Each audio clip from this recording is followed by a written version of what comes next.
with Kenny Jackett moving to left back and Will Frostron reverting to the wide position in which he started his league career. Nigel Callaghan is preferred to Worrell Sterling, while George Riley's injury gives another First Division opportunity to Jimmy Gilligan.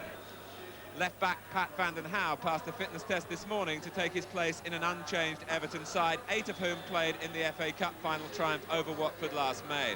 Essentially, it's been a team success so far this season, but one factor most pleasing to Howard Kendall has been the productivity from midfield of Trevor Stephen and Kevin Sheedy, who've already contributed 19 goals. It's a big day for referee Gary Applin from Kendall. He's in charge of a First Division match for the first time. Watford haven't seen First Division action since New Year's Day when they played Liverpool, but they meet an Everton side with a perfect record in 1985. In fact, with a run of 6 successive League and FA Cup victories behind them.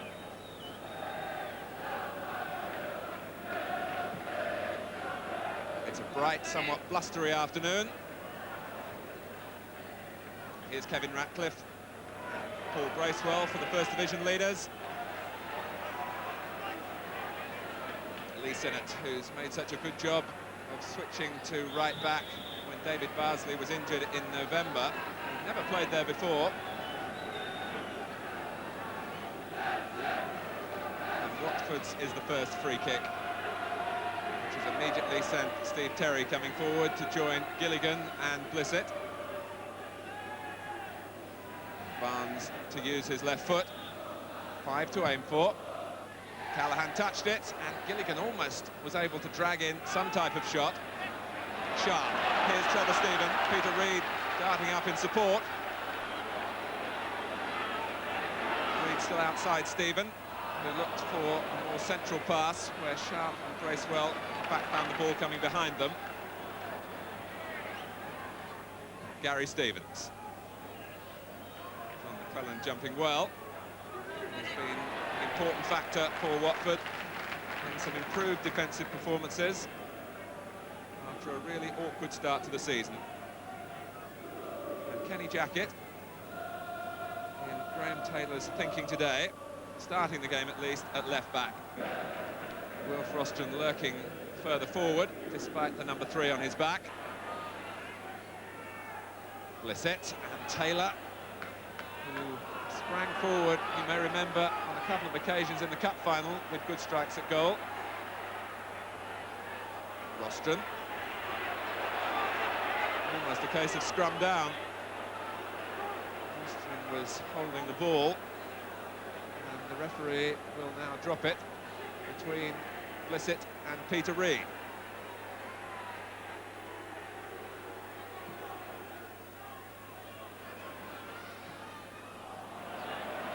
Stevens miscuing the clearance.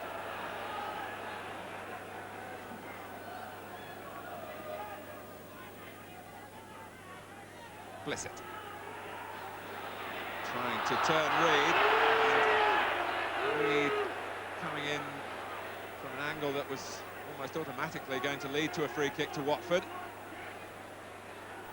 From a promising position, Callaghan to take it. Barnes, off the bar, Blissett!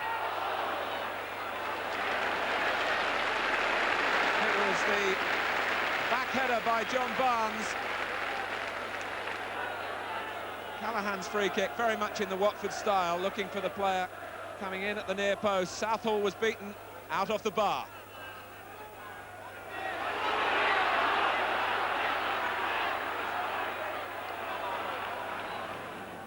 Stephen. Now Reid. Terry going across, and Sharp off the post, and finally away by McClellan, and Bracewell snatched at the opening that really he shouldn't have been allowed to have. First of all, Everton will feel that they should have scored, because Peter Reid got a good angle here to cut the ball back. Sharp couldn't quite work it inside that post. Coton was scrambling. McClellan could have given it to the goalkeeper, gave it straight to Bracewell, who was wild in his finishing attempt. Hooligan pushing into Derek Mountfield, who will remember well Mountfield, the 5-4 win at Watford earlier this season. He scored for both sides in that game. Stephen, and here's Sharp, and here's Sheedy, and Coton couldn't get there, and Terry was the last line of defence. Deserved the pat on the back. Decisive work from Trevor Stephen. Sharp opted to use Sheedy. The shot was mishit by Sheedy's standards. The deflection beat Coton. Terry showed the value of real defensive play, and Coton was able to make a catch from the corner. Defend your goal at all costs is surely the bottom line in the defender's book of philosophy. Taylor, Callahan,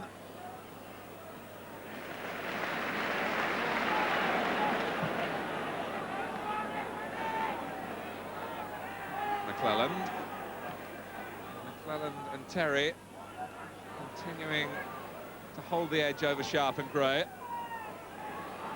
Reed, Stevens, and by Barnes, who can be so adept, as the Brazilians know only too well, when he sets off on runs like this. And his sheer power has produced Watford a corner in the final minute of the first half.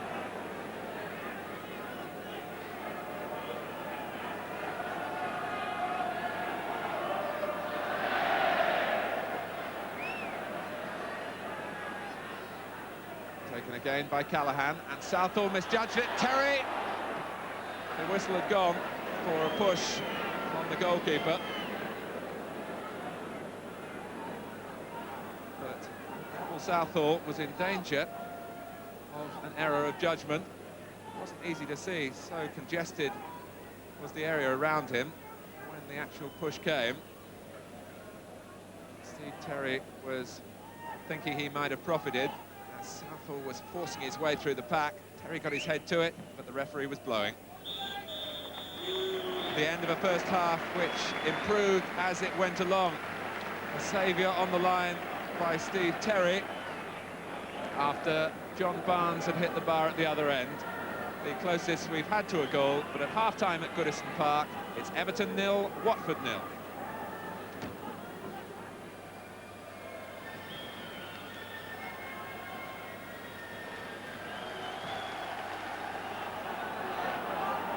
Still on crutches, Adrian Heath, with the knee injury that will keep him out, one thinks, for the rest of the season. But maybe his goal power is something that Everton could have done with in the first half. The First Division leaders who've scored in every home league game this season. It's Watford who've only failed to score twice in their 23 outings in the First Division. Perhaps a surprising fact that we're still waiting for the game's first goal.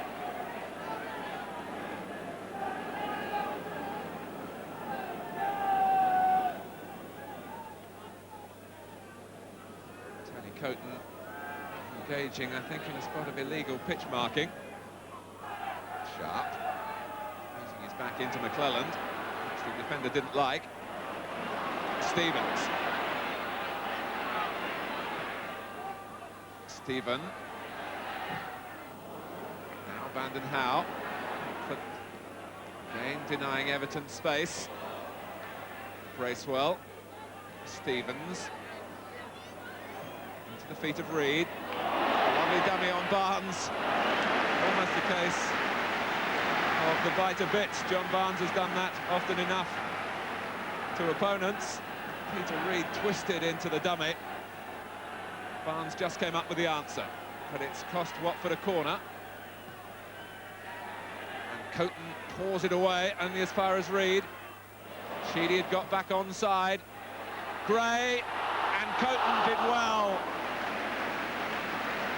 Gray's header taking a deflection, but it just won't go in for him at the moment.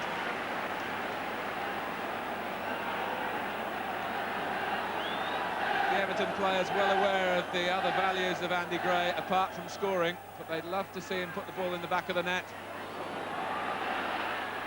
Van Howe out by Sinnott.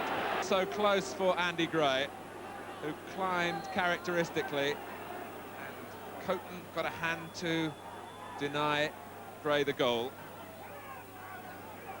Sharp. Bracewell wasn't going to come second, although the odds were against him. Sheedy. Bracewell involved again. And Stephen meeting the cross, and Gary Stevens, and the deflection, cruel for Watford and Coton, but the First Division top scorers have finally found a way through, and they needed a bit of luck to do it. 11 minutes into the second half, Gary Stevens reflects on his good fortune, but Paul Bracewell had played such a big part in setting up the goal. In the end, looped over Coton.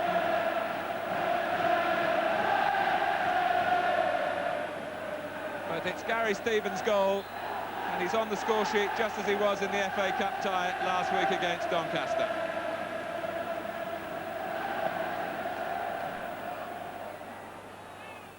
So the challenge now laid down to Watford. They have contained well enough until a moment of misfortune, and Blissett. He didn't know that Southall was coming, because Luther Blissett had his eye on the ball as it came in, and Southall, I think, gambled a little to go for it, and the gamble paid off.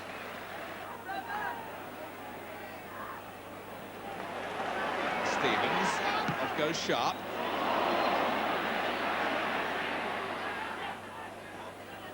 Stevens aims for Andy Gray.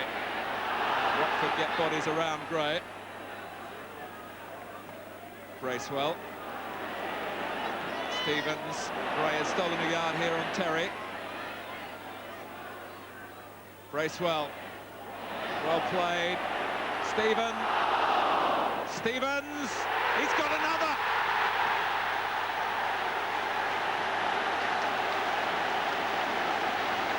And once again, Bracewell was involved.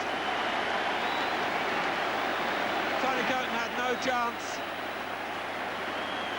Would have barely got a sight of the ball as it sped through a crowded area in front of the goalkeeper. And Everton, who could hardly muster a goal last season, where they barely averaged a goal a game, are getting them this year from all quarters.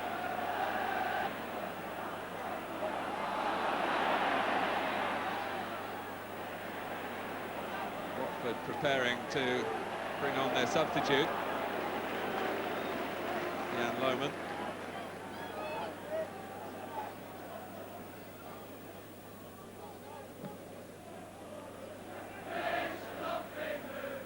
Dropped off Terry, but only as far as Stephen. And Gray went in with the elbow.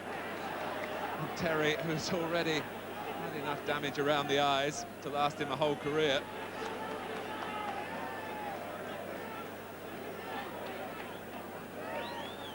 Maybe Jimmy Gilligan, the player, coming off. Looking towards the bench as the substitution is to be made, with 24 minutes remaining, and the Dutchman, Jan Lohman, takes his place probably in midfield, and maybe John Barnes will push up alongside Luther Blissett. Barnes, the linesman, is flagging. The referee acknowledges. I think Barnes was too convinced.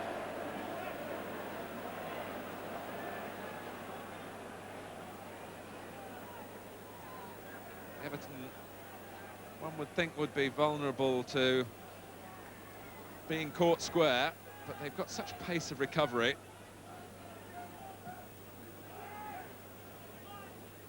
Gray. Here's Sharp. Now Stephen. And Sharp again. Reed. Could hardly blame Gary Stevens if he wanted to have another crack. But more sensibly settles for the cross. Gray did well to make something of it. Sheedy. And finally it was Vanden Hauwe. Probably feeling a little bit resentful that the right back has scored twice. It's whetted his appetite.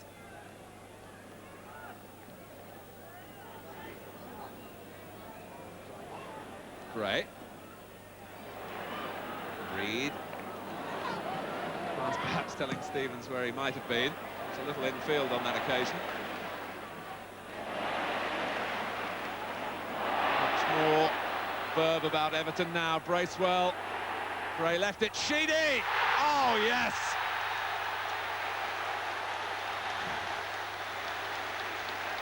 Sweet as you like.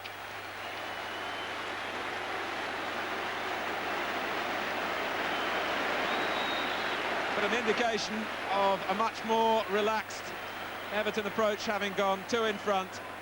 And again, admire Paul Bracewell. He left John McClelland, and Andy Gray, who might have been tempted to go for the cross himself, let it run, presumably on a call from Sheedy. And what a perfect view of almost the perfect goal.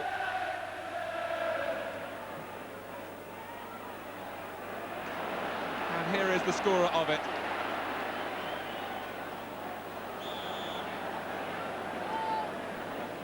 So with 20 minutes remaining, Everton lead by 3 goals to 0.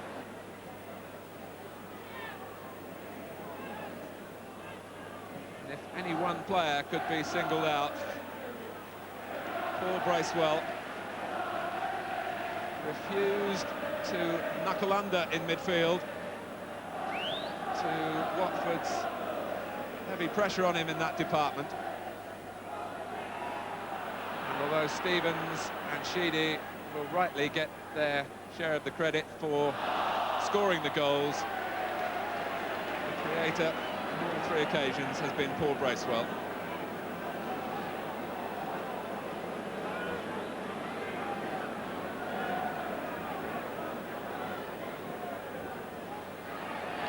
Gray. I think the one thing every Everton supporter would want now would be for Andy Gray to score, but it's Bracewell. And now Ratcliffe. It's an onslaught. And it's so nearly 4. Ratcliffe, in fact, can smile. I don't think he saw the linesman put up a flag, as Everton players following in at straight offside.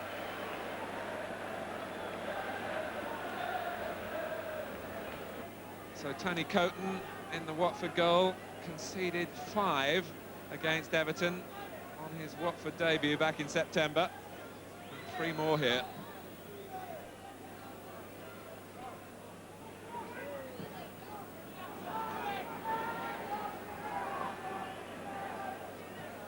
And Lohman will have his name taken. He left a foot in. Stephen had taken the ball past him.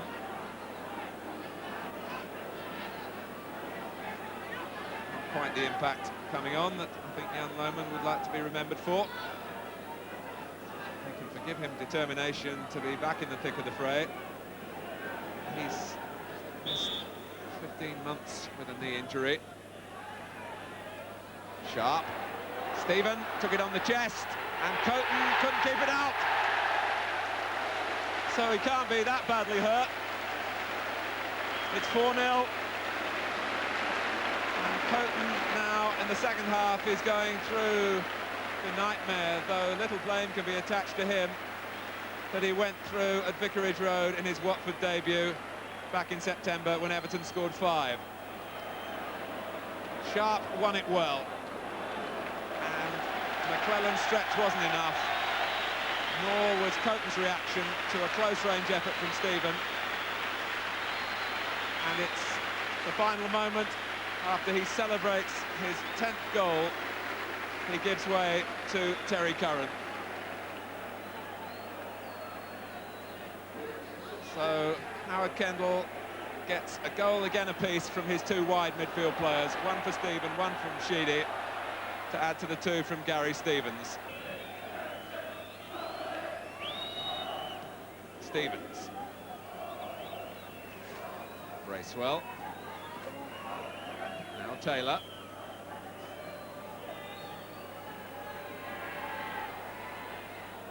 Barnes and Callahan plotting for the last.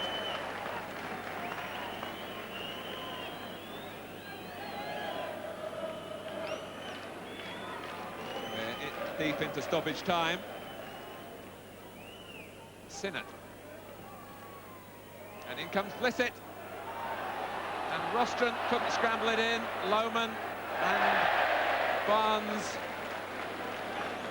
really typifying Watford's day.